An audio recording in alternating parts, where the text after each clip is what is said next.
Hej, jeg hedder Jane. Jeg er mensentiklærer, og det er mig, der har lavet konceptet ledbalancen. Mit udgangspunkt, når jeg ser en krop, det er altid at lave en holdningsanalyse. Og i en holdningsanalyse, så tager jeg udgangspunkt i de fysiske og statiske love, en krop altid er underlagt. Og for ikke at gøre det her så højtravende, så lad os trække det helt ned til tyngdekraften.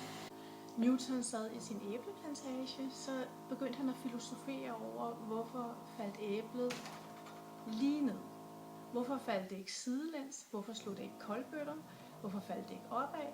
Og det var der, han lavede sin formel på tyngdekraften.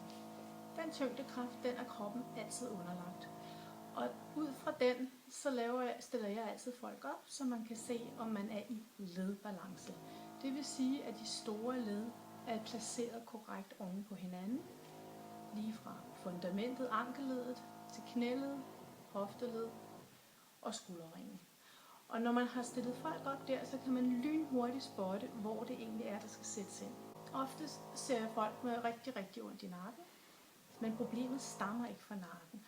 Hvis man har meget overstrakte knæ, har det, jeg kalder hængebuestilling, skyder hofterne meget frem, så laver man en forskydning i ledbalancen og i lodlinjen. Og til sidst slår det igennem op i nakken. Så når jeg skal lave et program for sådan en patient, så tager jeg aldrig udgangspunkt i selve nakken, men jeg begynder at se, hvor det er, vi skal stramme op, så hun kan slippe i nakken.